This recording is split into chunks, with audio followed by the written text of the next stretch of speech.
Norma Fitch inherited a print shop worth $1,500. Her brother walked away with a house, a savings account, and 40 years of their father's careful work. She got a condemned building and a key that arrived by mail. She drove 4 hours alone on a Saturday morning to open it, with a thermos of coffee and rubber boots she hadn't worn in 2 years. What she found behind a 400-pound printing press had been sitting there for 31 years. And not one person in that family was supposed to find it but her. At 59, after her school closed and her brother divided their father's estate, in the back room of a law office on a Thursday afternoon, Norma Jean Fitch walked away with one thing: the deed to a print shop on Commerce Street, Galena, Illinois. Assessed value, $1,500. Double O that had not opened its doors in 6 years. The letter came from the law offices of Hargrove and Tilden. It arrived in a standard white envelope, first-class postage, no phone call beforehand, no meeting scheduled afterward. Inside, 2 pages of legal language and a key on a plain metal ring. She set it on the kitchen table next to her bowl of oatmeal. She read it once, placed it back down, picked up her spoon, finished her breakfast. There was no ceremony in it. No attorney sitting across a mahogany desk with a hand extended and a solemn expression. No moment where someone said, "Your father wanted you to have this." The payment for the deductible is the envelope required arrived up the way a front water bill before the arrives. procedure can She be signed scheduled. nothing. She simply We opened do it, not offer read it, installment and the transaction plans. was complete. Dennis had called I 2 weeks before, understand. while their father was still in hospice. I'll be right Not there. to talk about their father, to talk about the house on Bench Street, the savings accounts, the certificates of deposit their father had kept in a lockbox at Commerce Street Savings. He had the figures ready. He had been managing their father's finances for the last 10 years, he said, and the numbers reflected that. Norma had been sitting in her car in the hospital parking lot when he called. She watched an orderly push an empty wheelchair across the crosswalk. She said, "Okay, Dennis, that sounds fine." He said, "I knew you'd understand." She put the phone in her coat pocket and sat for another few minutes before going back inside. Her father died on a Sunday. The funeral was on a Wednesday. Dennis flew in from Phoenix and flew back on Friday because he had things he couldn't move. He hugged Norma once in the parking lot after the burial, his hand on her shoulder for exactly as long as courtesy required. He said, "I'll have Hargrove send the paperwork." She nodded. He got into the rental car and was gone before she reached her own vehicle. The shop on Commerce Street had been closed for 6 years. Their father had run it for 31 years before his hands made the work too slow. And then he locked the door and never went back, as far as Norma knew. She had passed it 100 times over the years. The painted letters on the window, Fitch Print Shop, established 1971, had faded to the color of old chalk. The display window held a rack of business card samples, so sun-bleached that every color had washed out to pale gray and cream.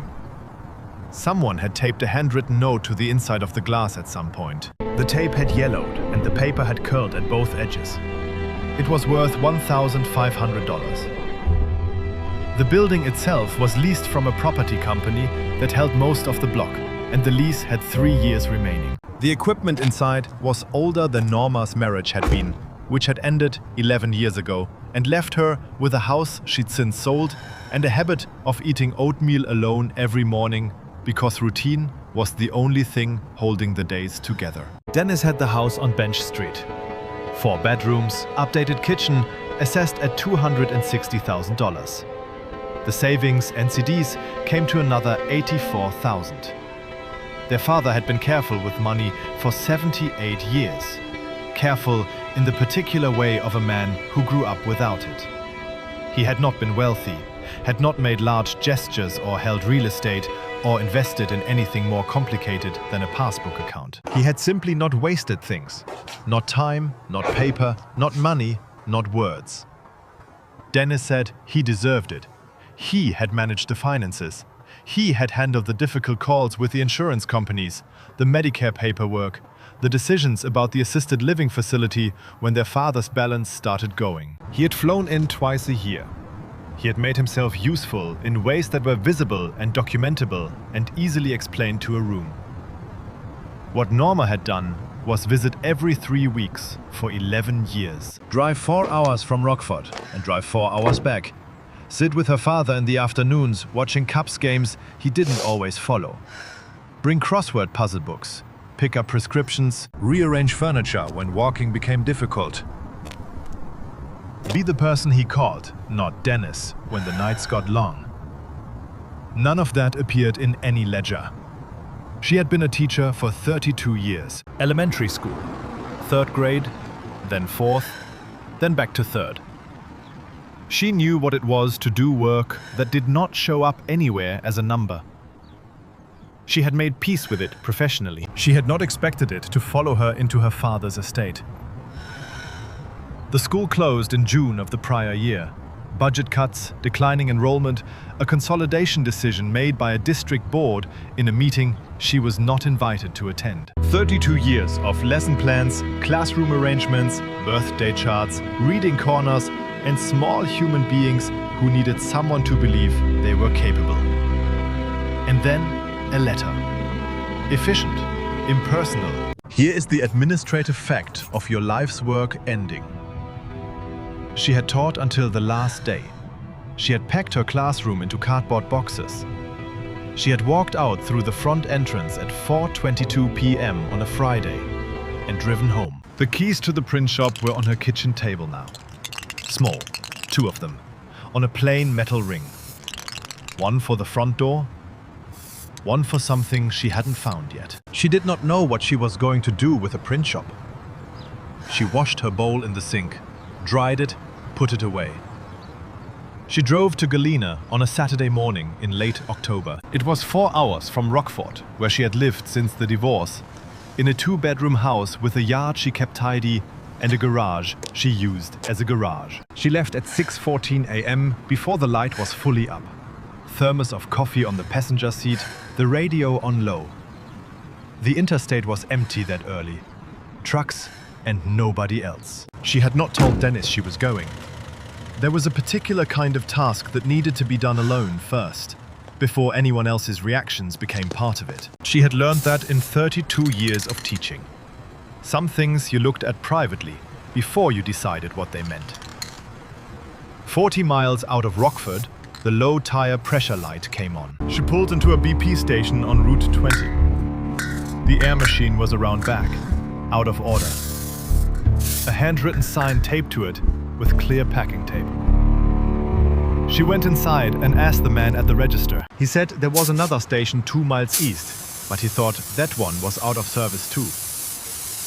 She bought a can of Fix-A-Flat from the shelf, which she had never used before. She read the instructions in the parking lot. The directions said to shake the can first, attach the nozzle to the valve stem, and hold it upright. She did all 3 things. The tire pressure light stayed on for another 6 miles, then went off, then came back on at the Galena city limits. She parked on Commerce Street and looked at the tire for a moment. She thought about driving back. She thought about calling someone. She thought about what it would mean to drive back now, before she had even gone inside. She got out of the car and went inside. The shop door stuck. She put her shoulder into it. It made a sound like something that had been waiting a long time to be asked to move and wasn't sure it remembered how. The smell came out first. Ink and metal and old paper. Machine oil underneath. Something else she couldn't name. A dryness, a compressed quality, as though the air had been holding its breath. Cold. She had expected cold. She stood in the doorway and looked. She came back the following Saturday with cleaning supplies and a battery-powered space heater and a better coat. She fixed the tire at a service station in Galena that Saturday morning. The nail was in the tread, a clean puncture, $11 to patch it. The mechanic said she was lucky it hadn't gone flat on the highway. She said, "I know." She thought about the highway. She thought about being alone on the highway at 6:14 in the morning, with a tire going flat by degrees. The way things go wrong slowly when you are not paying the right kind of attention. She carried the space heater inside. She swept the front room, which took 40 minutes and produced a quantity of dust that surprised her. Under the dust, the floor was better than she had expected. Good hardwood, even boards. Someone had laid it to last. She found a coffee mug behind the counter with 2 dried brushes in it and a pad of yellow sticky notes still in its plastic wrapper. And a desktop Rolodex, the cards inside still alphabetical, still legible. Her father had left things exactly where they were. Through the hinged section of the counter, she could see the back room, and the back room was dominated by the press. She knew what a Heidelberg press was, only in the vague way you know the furniture of your childhood. It had always been there, large and grey-green and complicated, maybe 5 feet tall and 6 feet wide. It occupied the center of the back room, with the authority of something that had been installed before the walls around it. She went through the hinged section. The floor back here was concrete, cold through her shoes. Ink-stained rags folded on a wire shelf. A wooden workbench along the far wall, covered with the organized residue of someone's working life. Registration gauges, a micrometer, a jar of small screws, a worn leather glove with the left-hand finger stubs cut off. The kind of detail you find in a place where someone solved the same practical problem the same way every day for years. She put her hand on the side of the press. Cold matter. Smooth in the places where 31 years of hands had touched it. Rough where no one ever touched it. She tried the second key on 3 different locks before she found the one it fit. A cabinet on the wall, padlocked, containing supplies she couldn't identify, and a logbook, which she took down and opened. Her father's handwriting, small and precise, the cursive of a man who did not hurry. A job log, dates, client names, descriptions, quantities, prices. She turned to the last few entries. The final one was dated 7 years ago, 11 months before he locked the door. Church bulletins, anniversary announcements, business cards. A retirement program for someone named L. Kowalski, 400 copies, paid in full. And scattered throughout, every few pages, a job with no charge notation. No charge. She counted them on the page in front of her. Then she went back to the beginning of the log and counted again, more carefully. She set the logbook on the workbench. I know we said a man we was wouldn't standing talk outside about when she it, arrived Norma the following Jean, Thursday. But this Mid-60s, can't wait. canvas work pants, jacket collar up against the October cold. He was looking at the front of the shop. He turned when she came up the sidewalk. Mackay. He said, "That's a Heidelberg Folks call windmill, me Owen. 11 by 15 Platen." She said, "I know what it is." He said, "I heard the door a few days back. I live on Commerce. I used to service presses in this part of the state before I retired. Couldn't help myself." His name was Owen Mackay. He said it simply, without offering more than that. The way of a man who didn't explain himself when the explanation wasn't needed. She said, "It hasn't run in 6 years." He stepped inside and looked at the press the way a doctor looks at a patient, with specific attention, moving around it slowly, crouching to check the base, standing to examine the gripper arm. He said closely it could at run the wall again. back there, Owen. These run forever I if think they were there's kept something right. wrong with the He said, foundation. "Your What, father the press kept it right." shifting again? She didn't ask how he knew whose press it was. In a town of 3,000 people, a print shop on Commerce Street had one history. She said, "I need to move it." He looked at her. She said, "There's a door behind it." Or I think there is. I can see the frame at the top. He looked at the wall behind the press. He was quiet.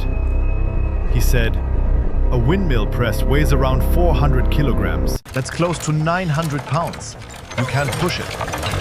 She said, "I know." He stood with his hands in his jacket pockets, looking at the press, looking at the wall. Then he said, But you can roll it if you free the drive mechanism It's first. the pressure valve. They spent 2 hours removing the drive belt the following Thursday. Keeps Owen explained what he was seizing doing up as he when did the it, not in the way of a teacher, rises. but in the way of someone who narrates their work from habit, because they have spent a long time working alone. She handed him tools when he asked, and stayed out of the way when he needed her to. When the bed was free, Owen looked at the press. He said, "You'll need to move it about 4 feet to clear the door frame. If it opens inward." She said, "I don't know how it opens." He said, "We'll find out." They put a length of steel pipe under the base and used it as a lever. The press was on wheels, she saw now. Small iron wheels and channels in the floor. Whoever had installed it had built in the possibility of movement, which meant someone had thought, at some point, about what might be behind that wall. Owen pushed from the right. Norma pushed from the left. The press did not move. She said, "It's been sitting for 6 years." He said, "Rust in the channels." He got down with the penetrating oil. They tried again. 1 inch. It stopped. Owen said, "Again. 2 more inches. 3.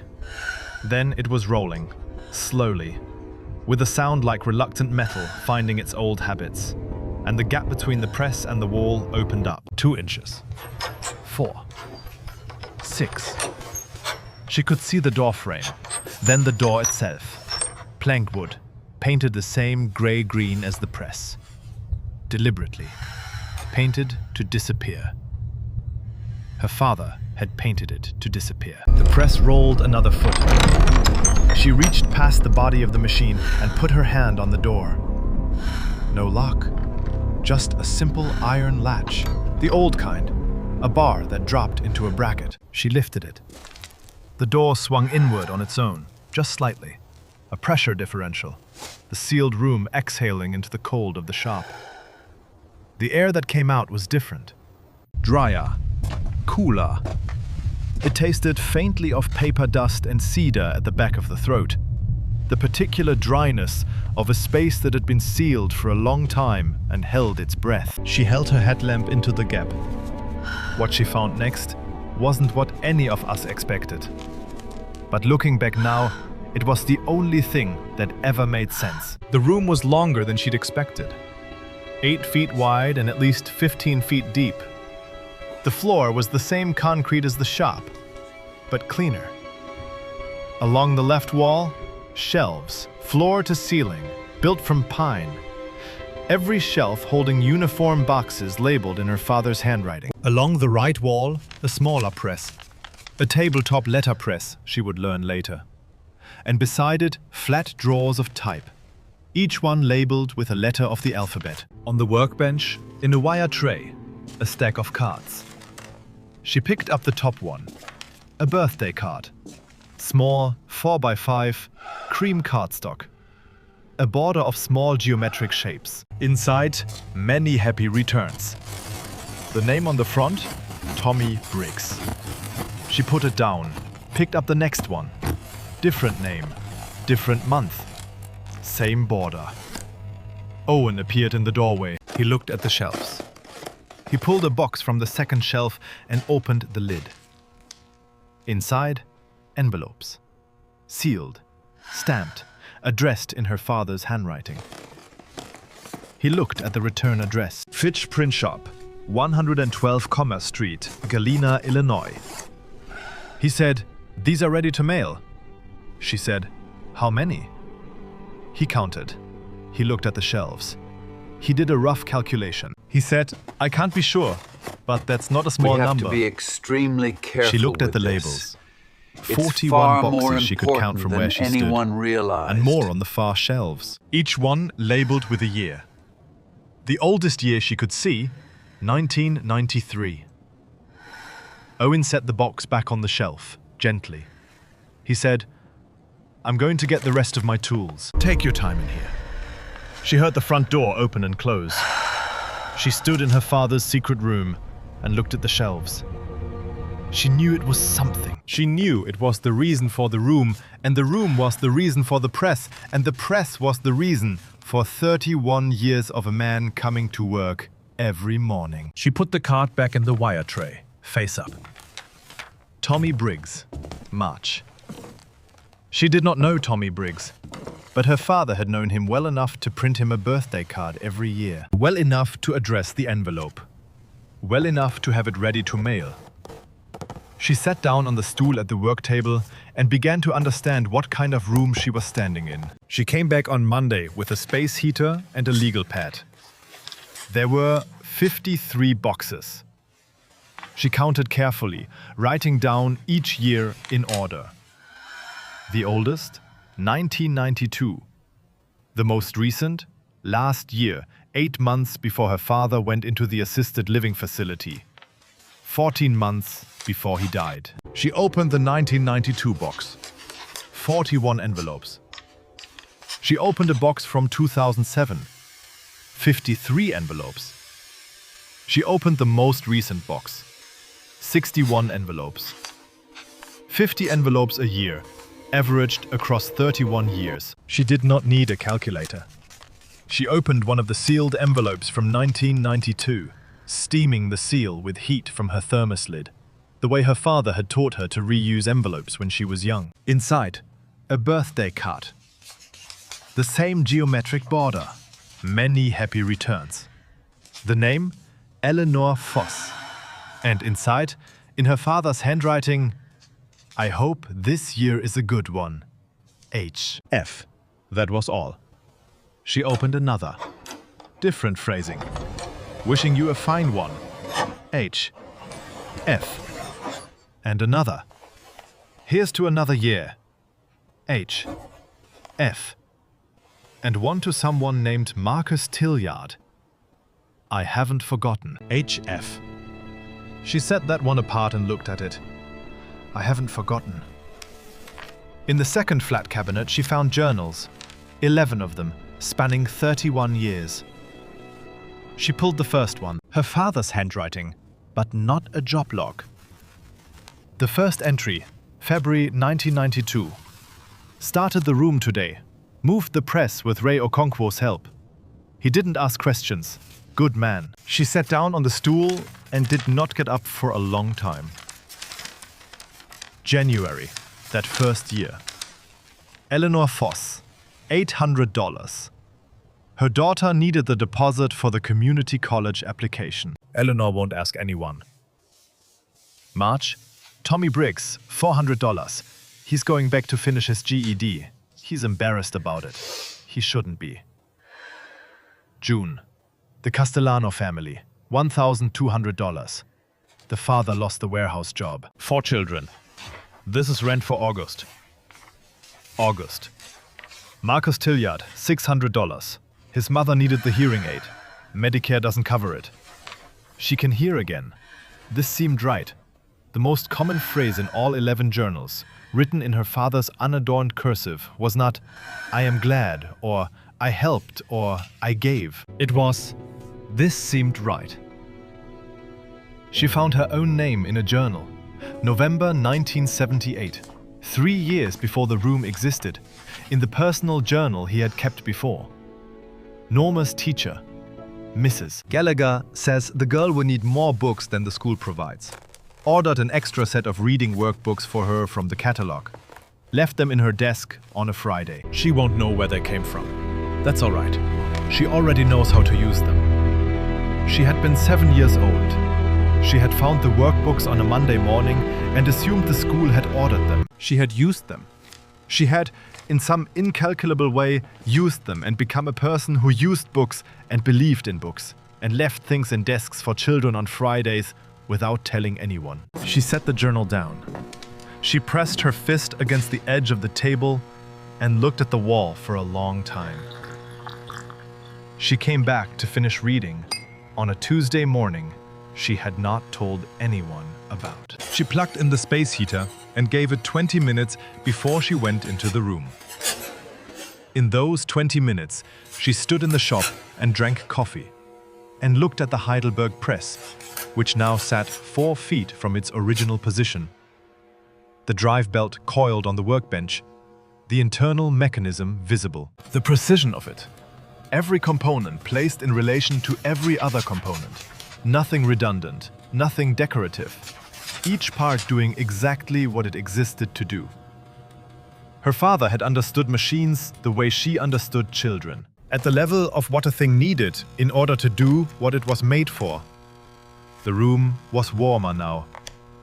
She went back to the journals.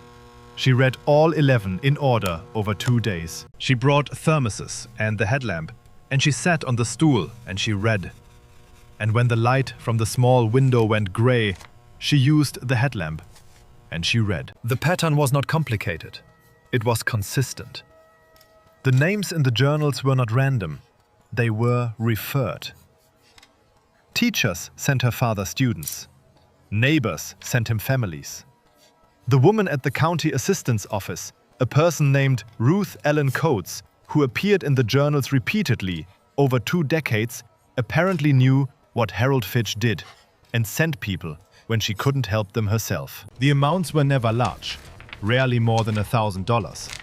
A car repair so someone could keep their job. A security deposit. A prescription. A school uniform. A winter coat. In 31 years of entries, she did not find a single line that said anything resembling, "I did a good thing today." She found Dennis's name. One entry, 1989. Dennis asked me again about the finances. He wants to know where the money goes. I told him it goes to the business. He said the business doesn't seem to justify the expenses. I told him the business justifies exactly what I say it justifies. He didn't like that. He is a person who needs the columns to add up in ways he can verify. And I understand that about him. And I also cannot explain this to him without explaining everything. And I am not ready to explain everything to anyone. Maybe someday. He had never explained it to Dennis. He had never explained it to anyone, except apparently in a folder addressed to Norma, in a room behind a press, in a building he left her specifically, because he trusted she would understand it without being told. She found the scholarship files in the second cabinet on Thursday morning. This cabinet was locked. The second key opened it. Inside, a single red binder. A typed label in the plastic sleeve. Galena Learning Fund. Records, 1992 to present. She carried it to the work table, opened it, read the total at the bottom of the first page. She read it again. She put the binder down. She pressed her fingertips against the work table surface, which was cold and smooth, and smelled of machine oil and cedar and something older underneath. The particular smell of a room that had been lived in for 30 years by a single purpose. She picked the binder up, read the number a third time. $178,462. If you've made it this far into Norma's story, hit subscribe, because what comes next is the part I have been waiting to tell you. Disbursed across 31 years to 94 recipients. No single disbursement over $3,000. Most between $200 and $1,200. No applications, no interviews, no committees. Her father had decided who needed it. He had watched his town and made quiet judgments. And the judgments were in the journals. And the journals were in this room, behind a press painted to match the wall. The remaining balance in the account was not zero. The letter of instruction said, the administrator should continue the fund at their own discretion. The administrator should remember that the purpose is not the money. The money is how you deliver the purpose. The purpose is that no one in this town should fail for want of a small thing when a small thing is available. She read that line 3 times. Then she sat still and listened to the room. It was very quiet in there. The only sound was the heater, a low, steady hum. The sound of warmth being made in a space that had been cold for a long time. I need to stop here for a moment, because what is in the folder I found next is the reason I keep coming back to this story. And I want you to have heard everything before you hear this part. She reached up and pulled the third folder from the shelf above the work table. The label read, "For Norma." She held it. She did not open it immediately. She set it on the work table and looked at it for a moment. The way you look at a letter you know will change something. Giving yourself one last moment in the time before you know what it says. Then she opened it. On top, a handwritten note, 1 page, dated 4 months before her father went into the facility. The handwriting was different from the journal's. Slower, the letters slightly larger, the hand of a man whose grip had started going. But the words were clear. It said, "I should have told you about this room years ago. I kept meaning to, and then I didn't. I don't have a good explanation for that." Some things seem easier to arrange than to explain, and I suppose I trusted that you would understand it when you found it. You always understood the things I couldn't say directly. You got that from your mother. She read the rest slowly. She set the note face down on the work table. The folder contained 45 years of entries. Index cards, 1 per year, filed in the back under her name. The first card, 1978. Norma's teacher says she will need more books. The last card, dated 6 months ago. Norma's school closed. She will be all right. She always knew what the work was for, even when the work disappeared. She read the last card twice. She put it back in the folder. She got up from the stool, turned the heater to low, walked out through the shop and out the front door, and stood on the sidewalk on Commerce Street in the October air. The trees along I the know street it's were at the difficult peak of right it. now, but Red we have and to orange, follow the and the particular procedure yellow that exactly only as lasts 4 outlined. days before it becomes Stay brown. calm and listen for the She had instructions. grown up watching this happen every year. It still arrived as a surprise. The way things you love always arrive as a surprise, regardless of how well you know they're coming. She stood until she was ready to go back inside. Then she went back in. She called Owen that evening. She told him she had found something and needed him to come look at the press again. Not the mechanism, but how it ran. She needed to understand how it worked from the beginning. He said he would come Thursday. She said thank you. He said, don't mention it. She spent the 2 days in between reading the rest of the folders. The binder's back section, tabbed Recipients, contained 94 individual folders, 1 per recipient. Each folder held the original referral, the disbursement record, and follow-up notes across however many years had passed since. She pulled one at random. A family named Okafor, helped in 2003. A single mother, 3 children, a landlord who had illegally withheld a security deposit and left her unable to make the deposit on the next apartment. Her father had given her $1,385. The follow-up notes spanned 12 years. The oldest child now a nurse in Chicago. The middle child graduated from a state university the prior year. The youngest in high school.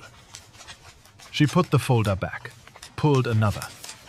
A man named Gerald Pitts helped in 1995, who needed a truck to continue his landscaping work after his old one died, and he couldn't get credit for a loan. Her father had given him $2,200, enough for a used truck. Gerald Pitts, the follow-up note said, had built a landscaping business that currently employed 4 people. She read folder after folder, each one a small economy of cause and effect. A small thing given at the right moment, and then years of quiet growth that her father had watched from a distance and noted and filed. 94 folders. She found her own, filed under F, between Faulkner and Fry. Her name on the tab, Fitch, Norma J. Inside, the referral from Mrs. Gallagher, dated October 1978. Handwritten on school notepaper, with the apple in the corner. Harold, this girl reads everything she can get her hands on, and there isn't enough of it. Thought you should know. E. Gallagher, 1 sentence. From a teacher who noticed the child and thought Harold should know. Her father had opened a folder and filed the referral and started a follow-up record that he maintained for 45 years. The last entry. Norma's school closed. She will be all right. She always knew what the work was for, even when the work disappeared. She sat with the folder open in her lap for a long time. She thought about 45 years of quiet watching. She thought about Mrs. Gallagher walking down Commerce Street in 1978 and knocking on a print shop door. She thought about what kind of teacher does that. What kind of person notices that specific thing about a specific child and thinks, I should tell someone. She thought about the fact that she had become Mrs. Gallagher, had been Mrs. Gallagher for 32 years, had gone to the supply closet herself, and left workbooks in desks on Fridays without telling anyone why. She had not known she was doing what her father did. She had not known she was his. Owen arrived Thursday at 8:47 a.m. with coffee and without commentary. She had organized all 11 journals chronologically on the work table and made a summary sheet on her legal pad. Total disbursed. Number of recipients. Year range. Remaining balance in the fund. She slid the sheet across to Owen. He read it. He set it down. He said the balance number back to her as a question. She said, yes. This is hard He said, to hear, and this has been running for Owen, 31 years. She said, but the since shop 1992. just can't keep He looked at the going stacks the of way journals. it He looked at is. the wire tray of 61 birthday cards, We don't addressed and have stamped, many her father's options last year of work, left. waiting for someone to take them to the post office. He said, those cards. Your father said, always every said person he these ever helped, cards carried Every the year, weight of for the 31 world. years. A birthday card. I suppose He tracked their he was birthdays in the right. index cards.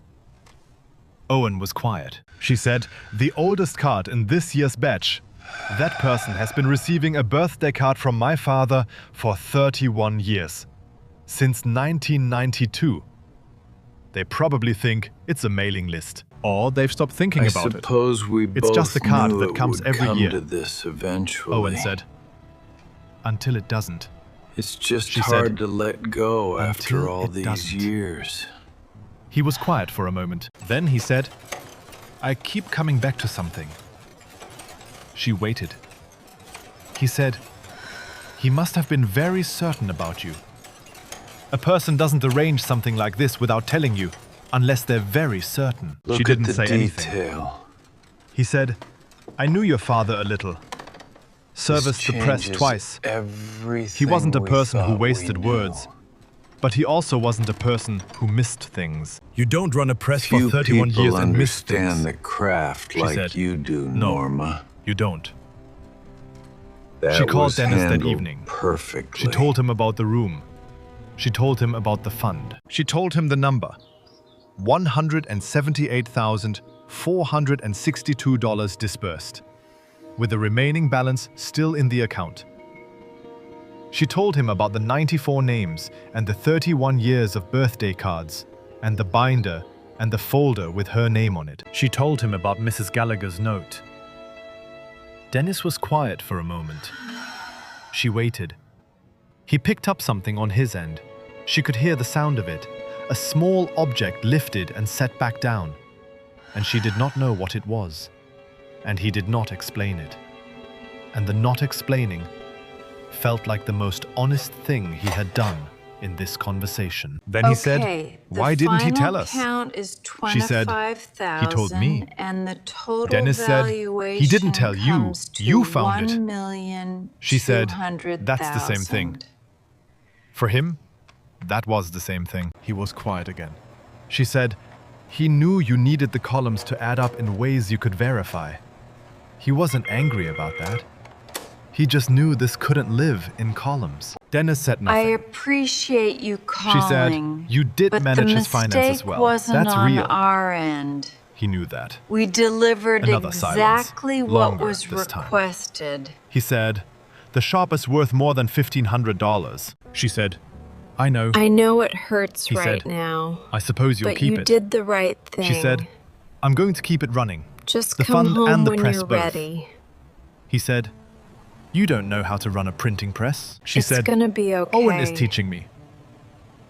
He said nothing. I know it doesn't feel like She it heard him now, breathing. but The sound of a man We'll sitting get with through something that this did not fit together. into any category he had prepared for. She did not try to help him fit it in. That was work only he could do. He said, good night, Norma. She said, good night, Dennis. She put the phone down and stood at her father's counter and looked out the window at Commerce Street. The street light was on. Sweetheart, I hear Most of the you, leaves but we were down talked now. about this. The sidewalk you know was the covered rules, in them, and there flat will be against the concrete, consequences if you red cross and the orange, line again. and the last of the yellow. She did not feel triumphant. She felt the way she felt at the end of a long teaching week when the lesson had finally landed. Tired and precise, and sure that the understanding that had arrived would last. Her father had spent 31 years arranging a room. The room had been waiting for the right person. She had opened it. She called the law offices of Hargrove and Tilden the following morning. She told them there was an account at Commerce Street Savings that had not been included in the probate inventory. She told them she was the executor of the estate and that she would be in on Monday. The paralegal said, of course, Miss Fitch. Can I ask what account this concerns? She said, it's a scholarship fund. It's been running for 31 years. I need to make sure it keeps running. The paralegal said, of course. She hung up. Behind her, the press was running. About the children's Owen had started it while she was on the phone. She could hear it, the steady mechanical rhythm of the platinum rising and falling, the gripper arm moving, the flywheel turning. The I sound of a machine understand the that was risks, built to do one but thing the decision and has is been doing it. made. The Heidelberg She stays walked to the right back room where it and is. stood next to We it. are moving forward She as put her planned. hand on the side of the press. Warm metal Listen now. to me. The same metal her father had put his press hand is on ready, every morning for But we 31 cannot years. proceed until the funds She said, clear. I need to mail It those birthday has cards. to be today. Before January. Owen said, 61 of them. You'll need to feed them one at a time. It's slow work. She said, I have time. The letters went out in November, 94 of them.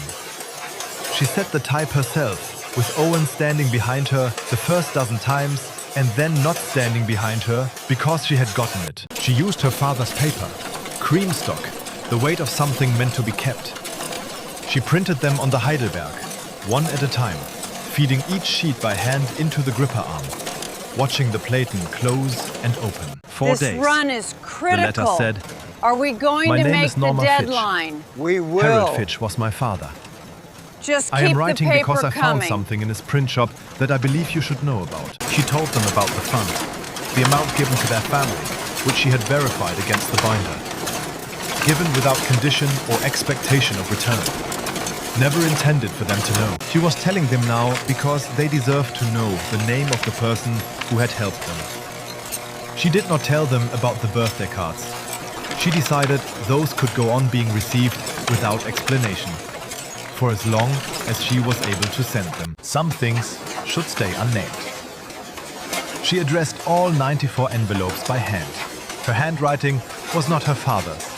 Hers was larger, rounder, the handwriting of someone who had spent decades writing on whiteboards for children in the back row. But she wrote each address carefully, because precision is a form of respect, and she respected every name. She mailed them on a Thursday morning at 9:22 a.m.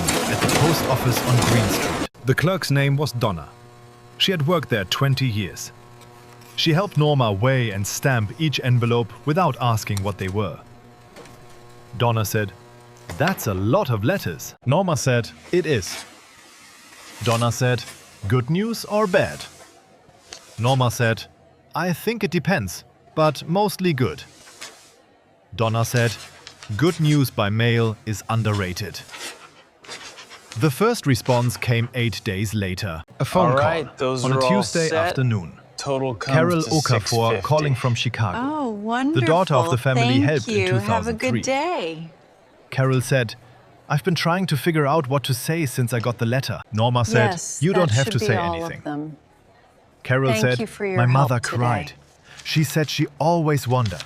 She thought maybe it was a church program or a county fund she didn't know about. She never imagined it was a specific person who knew her name. Norma said, he knew everyone's name. It's done, Norma Carol said, Jean. your father gave my family $1,385 in 2003. We were 2 weeks from being on the street. I was I 12 know it years hurts, honey. old. I've thought about it sometimes, Just and I can't remember make the that math you're work out any other strong, way. And we'll get I through think this things would have been very together. different. I'm Norma here said, for you. I think so too. Carol said, I want to contribute to the fund. I've been a nurse for 6 years, and I've been thinking for 6 years about the people who helped me get here. Now I have a name to put to one of them. Norma took down her information. After she hung up, she sat in the front room of the shop. The press was off. Afternoon light came through the faded letters on the window and made long shapes on the floor. The shop was warm now. Warm in a way it hadn't been in 6 years. She thought about her father, who had given $1,385 to a woman in 2003, and watched, from a distance, for 20 years as the children of that family grew up and became nurses and graduates and people who called strangers on Tuesday afternoons to say, I want to give something back. He had never arranged this particular outcome. He had simply given the money because it seemed right. And then he had watched. Because watching was how he loved. More responses came. A man named Gerald Pitts called from downstate. He said, I've been in business for 28 years because of that truck. I have 4 employees. I want you to know that. A woman named Susan Tanaka wrote a letter on stationery saying that the money her father had given in 1997 had allowed her older brother to enroll at Western Illinois, and her brother was now a high school principal in Rockford, and she thought Norma might want to know that a man who ran a print shop in Galena had helped produce a high school principal. A retired teacher named Leonard Marsh called and said, I used to send Harold people sometimes. People I couldn't help myself. I always wondered what happened to them. Now I know some of it. Thank you for telling me. An elderly woman named Agnes Voss called and said simply, Harold Fitch was a good man. I knew it when he was alive, and I know it better now. Owen suggested the gathering. He came in one morning in early December and said he'd been thinking. He said there were people in this town who had received letters and people who had sent Harold referrals, and people who had just known him, and they were all processing the same thing separately. And sometimes it helped to do that together. He said, your father liked community events. He used to print the programs for the Galena Historical Society dinners. He did them for years, at cost. Norma said, I found that in the job log. Owen said, the Historical Society uses the Washburn House for their events. Big dining room. Improve the Ruth Alderman runs it now. Significantly. I could call her if you want. I see what you mean. Norma said, I'll call her. Ruth Alderman said yes immediately, in the way of a person who had been waiting to say yes to something. She said the last Saturday before Christmas. She said she would handle the food, which Norma tried to decline, and Ruth declined to hear. She said, Harold Fitch printed my wedding invitations in 1987. He charged me $12 because that's what I had. I have been waiting 37 years to do something about that. You let me handle the food. Norma let her handle the food. The Washburn House on the last Saturday before Christmas held 47 people. They came from Galena and from the county and from as far as Rockford and Dubuque. Carol Okafor drove down from Chicago with her mother, who walked in slowly with a cane and looked around the room for a long time before finding a seat. Gerald Pitts came with his wife. Leonard Marsh came with his wife. It is an honor Agnes to Voss's see daughter so Eleanor many came with her own familiar daughter, faces who was 8 years old dedicated to and our had no shared idea what she was history. attending, but ate 3 pieces The of Washburn Ruth's apple House. cake. Owen came. He sat near the back and ate quietly and did not speak much. Dennis did not come. She had invited him. He had said he had things he couldn't move in Phoenix. She had said she understood. Norma stood at the front of the room after the food. She said what she knew about her father and the room and the fund, keeping it brief, keeping it factual. She did not say, "My father was a great man." She said, "My father ran a print shop for 31 years, and this is what he did in the evenings." The room was quiet while she talked. Then she sat down, and the room was not quiet anymore. People talked to each other. People who had received letters found each other across tables and discovered they had been helped in the same years, that their families had been connected through a man who had never introduced them, who had known them separately and helped them separately, and kept them in separate folders without ever staging a moment like this one. The woman helped in 2003, sat next to the man helped in 1995, and they talked for an hour. A retired teacher who had sent Harold 3 referrals over 20 years sat with one of those referrals. Now, a middle-aged woman who ran a daycare in Joe Davis County. And they compared notes on what had connected them without their knowing. This An older letter man in the back mentions your raised his hand. grandfather. I can't room quieted. believe it. He said, That's him. "I worked with Harold in the We've early looked days. for your family Before for the room. decades. It's I knew him when he wonderful to first finally bought that meet building you. on Commerce. We I have thought to he was buying a leverage print the shop. endowment before the end of He the was. fiscal year. But I Otherwise, never the matching understood why he funds are came to gone. Galena and stayed. My God, you're right. He had It's opportunities. brilliant. He could have stayed in Chicago, but he came here. Have your And I never fully understood it until tonight. He What paused. I am about He said to say he came here because he concerns wanted a town every small enough to watch. single one of us. You can't do what he did in a city. The A old city is days too on large Commerce to know Street, who they needs live a in these truck walls. and who needs rent. My friend, and he whose always kid is about believed to in the give up on spirit of school. this place. He needed We to be do well to somewhere he could remember his see vision. everything. He said Galena was the right size. The room was quiet. Then Carol Okafor said from across the room, "I never knew who sent those birthday cards." Norma looked at her. Carol said, "Every year on my birthday. A card from a print shop in Galena. I thought it was a mailing list. I kept them anyway. I don't know why. The They're in a box cards in my apartment." always arrive just She paused. before my birthday. She said, "I'm 30 years old. Holding and there are them 30 now, I And I remember kept all 30 exactly how without knowing warm why. that made me feel. The room was very quiet. Then a man near the window said, "I got those too." And a woman across from him said, "So did I." And someone near the door said, "I thought it was a mistake the first time." Then it came the next year, and I kept it. 7 people, eventually, who had received birthday cards. 7 of the 94 in this room, discovering in the same moment that the card they had kept without knowing why had been kept by others for the same reason. For the same 30-odd years. Norma did not try to say anything. Some moments say themselves. She stayed after to help Ruth clean up. They worked quietly, clearing plates, folding paper tablecloths, stacking chairs. Owen helped carry things to the kitchen. By 9:07 p.m., it was just the 3 of them. Ruth made tea. They sat at one of the clear tables. Ruth said, "Your father came to every historical society dinner for 22 years. He always sat in the back. He always left early. He paid in cash and wouldn't let anyone make a fuss. I used to wonder sometimes if he was lonely. He seemed like a person who had a rich interior life and a quiet exterior life. And from the outside, it's hard to tell if that's contentment or loneliness." She paused. She said, I didn't "Now know I it think would I be know the this answer." hard. Norma looked at the empty tables.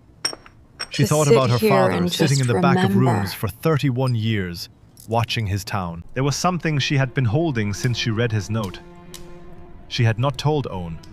She had not told anyone. She said, "There's something in the folder he wrote for me near the end. The last entry, from 8 months ago." Ruth and Owen waited. She said, "It said, 'The room is ready. She will know what to do with it.' I should have trusted her with it sooner. That's the one thing I would do differently. Not the fund, not the cards, just that. I would have told her sooner that the room was there. The room was quiet. Ruth said softly, He told you in the end? Norma said, He told me in the end. She set down her tea. She reached into her bag and took out a birthday card. She had printed it herself, on the Heidelberg, 2 days ago. Her first real print job. The border was not quite right. One of the ornamental pieces slightly off register, a small imperfection in the geometric frame. Owen had offered to show her how to correct it. She had said, Leave it. It's the first one. It should look like the first one. The name on the front, Dennis Fitch. His birthday was in February. She had looked it up in the index cards. Her father had tracked Dennis's birthday too, along with everyone else's. She had written inside, in her own handwriting, I hope this year is a good one. N. She put it back in her bag. She would mail it in January with the others. She did not know if Dennis would understand what it meant. She did not know if he would keep it. Those were his choices to make, and she was not in the business of managing other people's choices.